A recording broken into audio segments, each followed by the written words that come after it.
That's good. That's enough for me. I can't wait here. Wait, where's the hide that? Let's jump. We're here. Hi, Mark. How are you? Hey, doing well, Deshaun. You. Ah, fantastic. Happy I Friday. got it. Yeah, wonderful Friday. I have been doing this, and we've been having conversations about how platforms and build packs and all these other amazing things uh, give us a bunch of benefits. Right. I've been saying for a long time, I think you've said it too, is friends don't let friends use Docker files. And I had this like similar demo where I was just kind of going through the different benefits that we get with like AOT, Mhm. some of the other things that we get. And I was just excited to show you. So I said, hey, would you come on? And thank you for joining. Yeah, can't wait. So let's jump in. And this is out there. I'm still making edits to it, but I wanted to show you. This is for those that have been watching. This is similar. I make a joke here that there's 422 builds of Java 8. But hey, we're going to clone. This is on autopilot. So it'll give us 5 seconds to go through. So I'll go fast. This time we're starting with Java-jar. I built this app, Maven clean package. I started, it starts up fine. It's healthy. I validate that it's healthy. And then I do this little sample where I capture how much memory it's using at that Okay. time. So one of the benefits here of having it on autopilot is those samples are going to be at a similar time, Oh, yes. right? Nice. So hey, we stop it. Now we're going to do the open rewrite upgrade. This is great. It works for this demo. But I'm going to highlight just the recipes, the nested recipes Yep. capability. A lot of people ask like, hey, how do I know which recipes to run? Once you find that set of recipes, you can combine them and shape them the way that you want. So this is what this is doing, a nested set that goes from 2.6, 2.7, all the way up to 3.2, or to 3.3, 3.3.4 has been out. On the I'm line. going to use Java 23 with the native image kit. And now I'm going to start out the same way I did before, just with Java-jar, 334, start it up, cool, it's healthy, fantastic. Mhm. This is similar. I try to make it similar so that when people have seen the other ones, we have our little smaller footprint. This is great. All we did was upgrade. So that's what we got there. That's But I'm going to stop it. vanilla 23 over 8. Yep. Okay. So now I'm going to extract the Spring Boot for efficiency. And this is something that we've got from buildpacks since the beginning. If you're making your own Docker file, are you extracting the jar? Did you know that extracting the jar can improve your memory efficiency, can improve your startup time? These are things that we've been doing in the buildpacks since the beginning. But I'm going to stop it because wait, there's more. AOT processing that came with Spring Boot 3.0. This is another step that we can do ahead of time, AOT ahead of time, before we do our build. And we're going to get a little bit faster startup. We'll get a little bit better memory footprint. This is also something that you can do. It's a trigger. Are you doing that? If you're writing Docker files, did you know that you could do that? Okay. Are you doing that? Okay. Because if you're using build packs, you get this. You can. You can flip a switch. You can enable these things. But wait, there's more. With Spring Boot 3.3, we got class data sharing. This does a training run where it loads your application, it starts it up, it captures the metadata that's in the JVM, and then it stores that as a class data sharing archive. And it uses that for its startup. Still healthy, Mhm. smaller footprint. This is great. So these are all these little incremental knobs that we can turn on as we go to production. And the cool thing is we can combine them. So now we're going to do AOT processing first, and then add class data sharing on top of that. Yes. This is a capability that is built into the commercial version automatically of Tanzu build packs. So you can enable this and you can turn on switches, but automatically this is enabled in Tanzu build packs. Combining AOT processing and class data sharing. Hey, it's up and running. Look at that. Even smaller footprint. Look at that number. You're half where you started. Look at this. And now I'm going to go ahead and do the native image. Mm-hmm. Right, just to do a side by side. The cool thing is I wanted to just show like the progression, all of these little knobs and all these things that are getting us to the point where we're knocking on native door. Like we're like, hey, I see Right. what you're doing there. We're coming. So that's it. This is going to take a little bit. I wanted to show it on my other laptop because the native image build on my new laptop, it takes less than 40 seconds. So I was like, oh, this is great. That's awesome. So yeah, Have any downsides to AOT or CDS? It seems like with native, we have to qualify the app in. And hotspots might over time, with enough repetition, outpace a native image. But with AOT and CDS, it sounds like there's no trade-off. uh, so with the AOT processing, like there are things that are happening at build time ahead of time. So those decisions are there. Mhm. So if you're building this into an image, like a container, then no, unless Good to you're know. planning on changing class, path, items in that container at runtime. Uh, there's not really any big drawbacks. So what would you say that this is something that could theoretically go to, 70, 80, 90% of your workloads? Whereas native may not. Like 97, 98, Okay, yeah, 99% of okay. your workloads. Yeah. Yeah. So we look at the comparison. You started with 8, just to play this back in my head. I'm Yeah. going to show you all the numbers. Yeah, okay. So we did the native image. Because there was We're going to start it up. Hey, it's cool. It starts up faster, of course. It's healthy. And then we'll take our little memory sample. But again, remember, we're taking the exact same, the timing is the same across all of these. So as consistent as I can be in a demo, that's why I have it on autopilot. But here we go. Here's the summary. We started with Spring Boot 2.6. This one actually started up slower a little bit. That's okay. But again, I tried to be as consistent as possible. Yep. Yeah, we started at 344 megabytes. But just by upgrading, we had a 33% savings. Just by doing nothing else. This is the same. I didn't optimize my Docker image. I didn't do anything. And this is what I think most Docker files that I see out there are just kind of java-jar, hey, run my thing. But then I just did the extracted, like run that, do the jar tools that extracts the jar file and lays it out in the file system. It started up slower. It typically doesn't, but transparent. I got a little bit better performance at that time, at that sample. We're using the JVM. We're using that just-in-time compiling as well, so that we can get more optimizations later on. That these numbers might improve performance. All I did was measure startup and then footprint at a time, right? While it's or shortly after it starts up. Yep.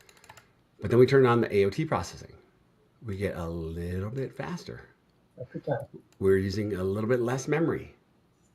It's just these little incremental things. We've had this since Spring Boot 3.0. With Spring Boot 3.3, we got class data sharing. Now look at this, is a big jump. Oops, that's a big jump here. 46% faster. We're getting sub-second on this one. But again, more incremental memory at that point in time. Just faster startup, boom, this is great. But now we can do those together. This is the one, and I should put like an asterisk here. We get this automatically with our build packs. These are the optimizations. One of the reasons that we want to use build packs is because all of these smarts, all of these best practices are built in to the build packs. So just to jump from the first to that one, because we're looking at 60% plus reduction in start time. Yeah, 58% faster over and control. a 55% smaller footprint. So you think about people we see all the time, thousands of JVMs running across an enterprise. This is real. This is very real. And imagine if I told you that you could just have all of this benefit.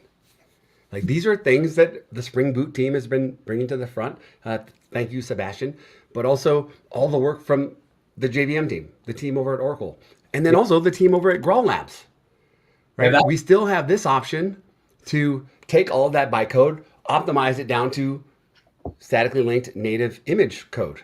Can I just say that start time is blowing my mind? Yes.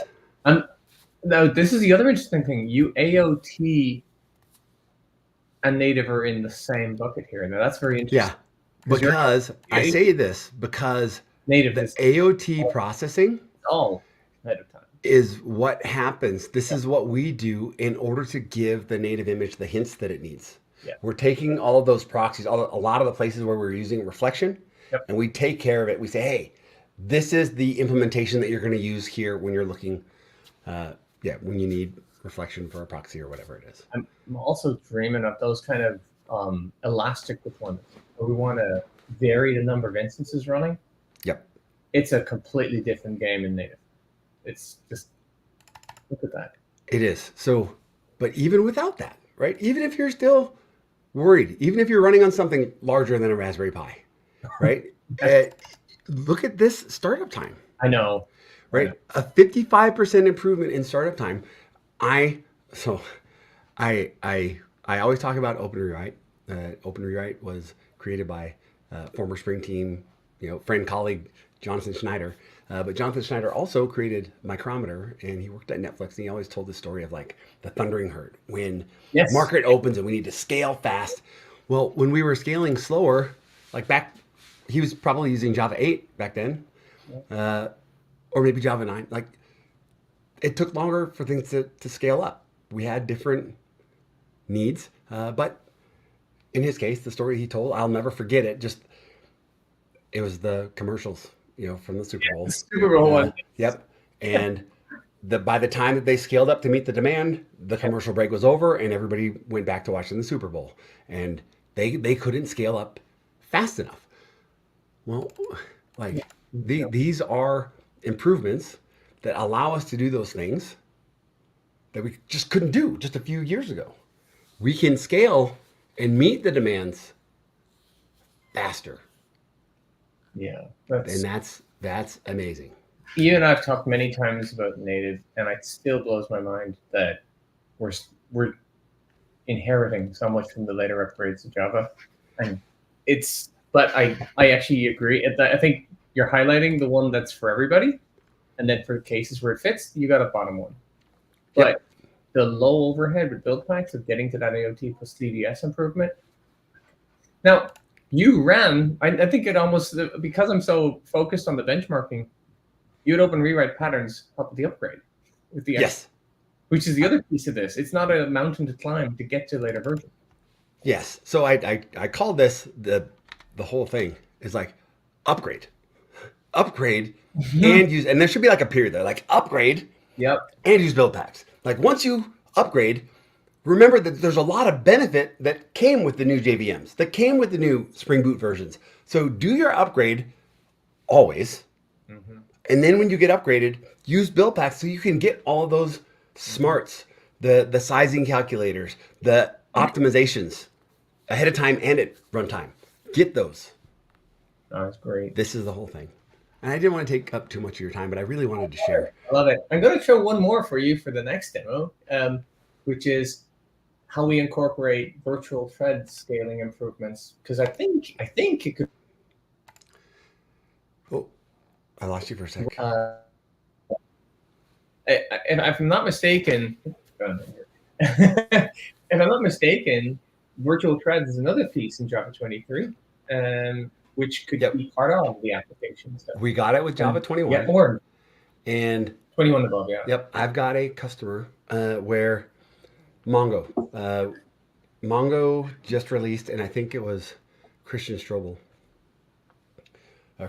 that put it out. But anyways, the driver for Mongo now supports virtual threads, and I happen to have a customer or two that are using Mongo, and they're running into some performance issues, and I'm like, if we can just get upgraded, like I don't know where the problem is, but I think if we can just get upgraded, and we can turn on virtual threads, get out of the context switching, we're going to see some massive improvements. I've always wondered what the number looks like relative for the overhead of a context switch when it's native versus virtual thread. That's where we're at, right? Mm-hmm. So if we see a lot of thread of crashing, boom. So the other thing, somebody asked recently, like, can I still do virtual threads in a native image? I can still do virtual threads in a native image. So now we get to some very interesting possibilities of extremely fast launch times for instances that are going to be much more horizontally scalable. Yep. And we don't have to go all the way to reactive to support a high concurrent load. This is real. These, I think, are all greater than the sum of their parts, because there's going to be that very first image up there, that old Java 8 app, and it has certain launch profile, a certain memory footprint, Yep. And a certain scalability factor. They run n of them to support m concurrent users, or if it's a system of engagement.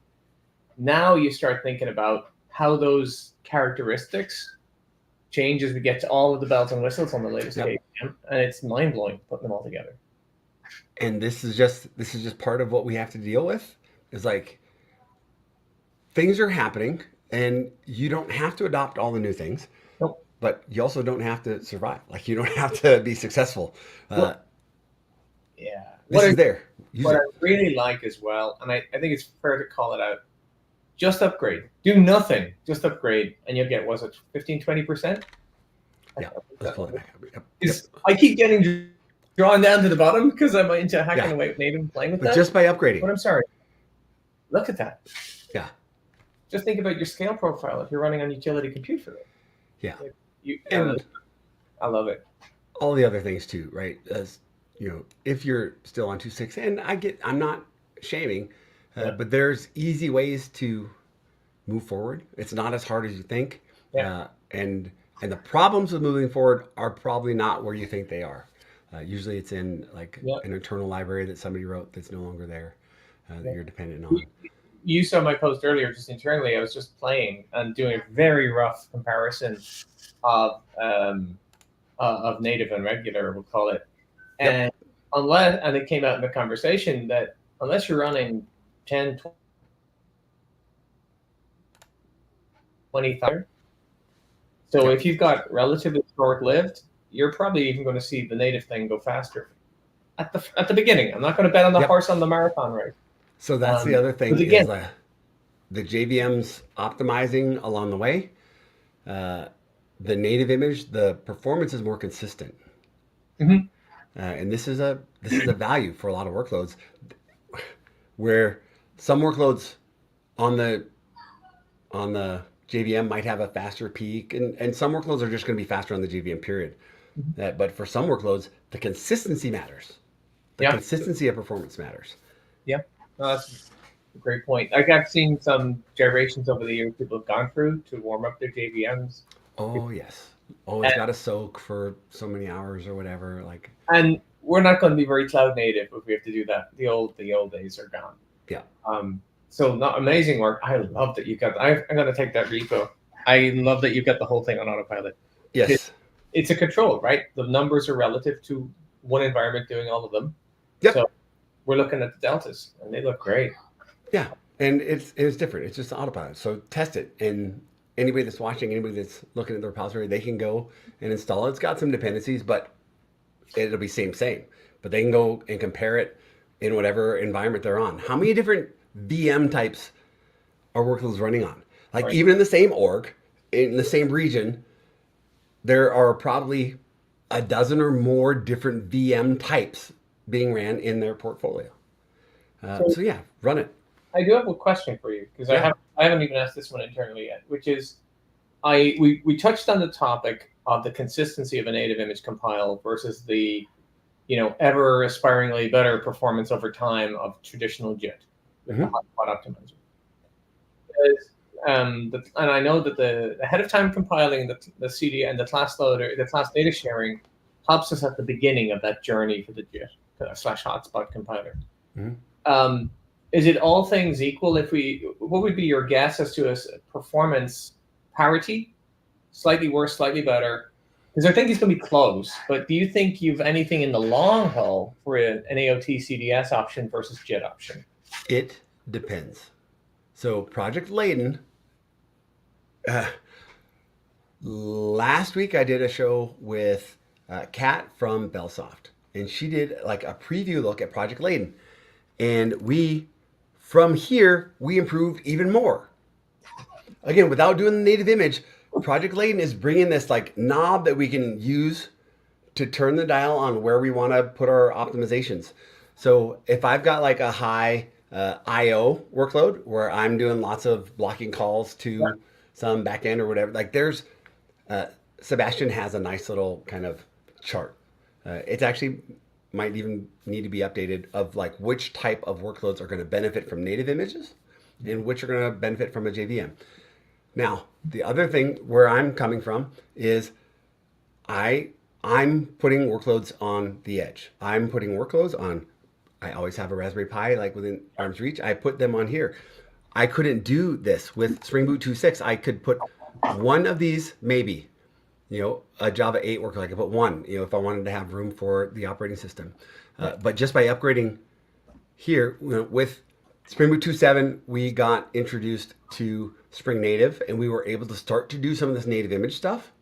But the Graal VM wasn't as far. Spring Boot support wasn't as far. So I could do some workloads that were still interesting and fun with 2.7, but it was still experimental. With 3.0, we could now do this. I can take production grade, enterprise ready, production ready, enterprise grade software, Spring Boot software, and I can run it on these small devices out wherever they need to be running. So the trade-off is that maybe the native image is not as fast performant. I'm not doing financial transactions when I'm running this on a radio tower. That's a trade-off, right? But in the data center, for the big banks, they're going to squeeze out. It's not really the startup time. Maybe it's a startup time at the beginning of the day, but maybe that's enough startup time for those workloads because it is the high transactional stuff, and maybe that's going to work better on the JVM. I can't wait to try some more benchmarking, but because I was just dusting off JMeter this morning, and another thing occurred to me, which is I might have an SLA for a request, but how do I perform when I have a fan in at 1, 10, or 100 concurrent? Yep. And again, now we're going to get into a new dimension because your mileage will vary depending on which model you've chosen. Yep. And I'm guessing our virtual threads option would be very interesting for that kind of a. Can we stop the degradation of performance or stall it until such time as we support more concurrency before we see it in time? Okay. And that goes into all the and we mentioned Kat, and here she is. Kat's going to be joining me on Tuesday, and we're going to continue this. There's a lot of cool knobs that we can do. So yeah, we can change the garbage collector with the native image as well. So yeah, we have options. This is great. It depends on your workload. I like to say that JVMs, and I'll say the same thing for garbage collectors. Like one size fits most, but for your workloads, right? Yep. We know the customers that we're working with, they're trying to squeeze out every little millisecond. And we have options. And it's worth investigating. Love it. Way to go. I'm really psyched that you've gotten all this, because I was kind of just dabbling on one tiny element of it recently. Yeah. But those, we've got to get those numbers up in flashing neon. And I know it'll be partially a number that we can put up, and then when we're like, try it yourself. Try your and that's the whole thing, is I want people to try it themselves. That's why I put these repos out there so they can go and. I got knocked for playing with a highly loaded server where you might as well not try it. But I, again, saw something similar to your last startup time and went, whoa, guys, look at this. Yeah. 90% less memory is something crazy. Yeah, and I didn't even touch on Project Crack, which is still a thing. And I still have people asking about it. I did this week when I was in Montreal, asking about, but we want this startup time. We don't really care about this difference so much. Mm-hmm. But we want this startup time for our workloads, and Project Crack is... that gives us that ability to, capture what's in the JVM, write that to a snapshot, and then start up from that spot, which is cool. Yeah, last one I'll throw at you is how much of this, because you're saying things like just upgrade. Upgrade first. Yeah, but these can almost be post-development decisions. Yep. In terms of how it gets built. Right, the nice thing is I'm going to deliver a feature, and there's a small set of people that they're focused on squeezing out things, focused on optimizing. Oh, let's see if we do it with this garbage collector. Let's see if we do it with that. That's a thing after you get to production, usually, right? It's like, hey, that's where we optimize. Deploy it, build it, get it out there, and then optimize. But the key being, if you use a build pack style approach, yep, that optimization, you might want to drag race different build types. Yep. I want to see how they do. You might want to get a report on it and say, for this app in my test harness, here's how it works. Right. There's another thing. It would be fun to take one of the generic, there's tons of blogs out there that say, oh, here's how you Dockerize a Spring Boot app.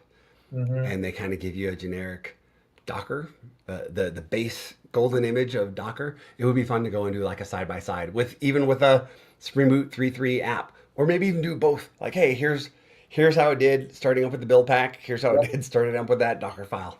That might Yeah. be fun. Yeah. No, I love it. Love There's it. absolutely there's optimizations that you can do in Docker files too, but Well, why spend that time when you get a lot of them for free using a build pack? I think that's the key, because there's always this how much effort. I would typically tell users of build packs, take the defaults. They're going to work. Like you said, better than most people will get if they're just hacking away. Let the memory calculator and the Java build pack figure out things like heap allocation. It's going to look at the app coming in, count the classes, and so on. This is where it gets very interesting, because I think over time we're going to have some ways to be smart about selecting which kind of optimizations we can use here. Yep. And I can just see it coming, right? And you can have it take it all the way to native maybe one day as an app thing. And that's what I think is coming in Java 24 Project Layton. That's where I get some of these knobs that I can turn to say like, yeah, I want this part to be a little bit more optimized for native, and I want this part to stay. So yeah, there's so much more coming. And I don't know all. I'm not into the weeds. I've got some good demos to kind of show the differences. Yeah. But here we go. The cat. I'm thankful that Cat's here. What do you think is the main reason teams don't migrate to newer versions? That's a really good question. I ask it a lot. I see a comic or cartoon image in my head of, someone running on the treadmill in the wrong direction type thing, that people don't see the forest for the trees. Like, your life would be better. Just invest a little bit. I think that the number one reason is it hasn't been a priority from leadership. Right? The priority comes, we got to get this feature out. We got to get this feature out. We got to get this feature out. Don't spend time on doing the upgrades because they've made some calculation on how long it's going to take to go from Java 8. And it's not because of Spring Boot. It's because of other things that are internal, their special sauce. But the other thing is they probably haven't thought about these differences. And I say, like, upgrading can be, it is, because the number of people that aren't doing it, upgrading is a competitive advantage. It's those milliseconds at scale that are going to save you money, that are going to make your stock price, if you're public, go up, right? You're going to have a better ROI going forward. And that's just performance. Staying on the upgrades is also better for your risk profile, right? I could say, oh, well, it's running fine. It's been running fine since 2019. It'll be okay. Yeah. Or I could say, I know that I'm patched and I'm getting all the other benefits. So I can look at it both ways. I don't think people take a major upgrade lightly as something they ever want to do. I think here's what's happening. Thanks to frameworks like Open Rewrite, we're on our phones all the time. We don't hesitate to take an update on our phone. It's not even an option anymore. It used to be like, do you want to install this update? Nobody does that. Nobody's on N-3 of an app on their phone. Nobody's using an old version of Zoom. You take the upgrades. The old version isn't more stable because it's older. You take the upgrades. Yep. The upgrades are there to make you safer, give you better performance, lessons learned. Nobody spends any time on new product and says, yeah, this is new and amazing, but use the old one. We've been doing it everywhere else, in our cars, in our phones, in our TVs. We've been doing it everywhere else, and now we're going to do it in the enterprise. And yeah, we have ways to help. We're taking these optimizations seriously. We're trying to make it automatic so that our customers, our communities are getting all the benefits. Shall we need the one pager, which is this on one half, and then the open version way down? Yep.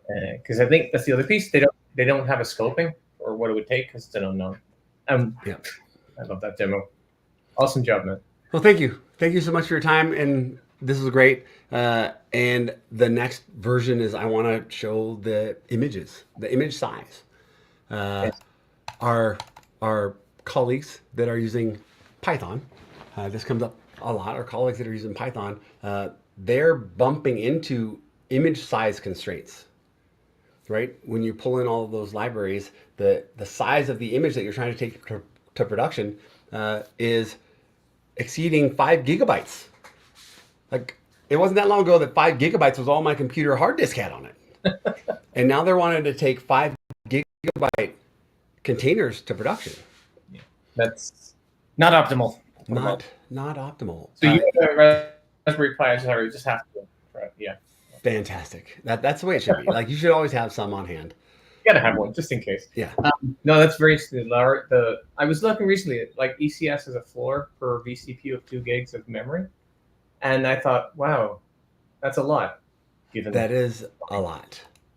That is a lot, and it sounds expensive at the thousands of. Yeah, I took a glance. Maybe there's ways to get around it, but I then looked at if I wanted to give 2 vCPUs, I had to go to 4 GB as a floor in the Amazon Price Calculator, and I thought, when we're running apps that are fitting in a tenth of that, ooh, okay. Yeah. Anyway. Yeah. There's Clinton Reeves. Thank you so much for being here. Yeah, things are good. Awesome demo, Sean. So yeah, thank you so much. Thank you everybody for joining, and yeah, stay tuned and have a great weekend. Take care. See you.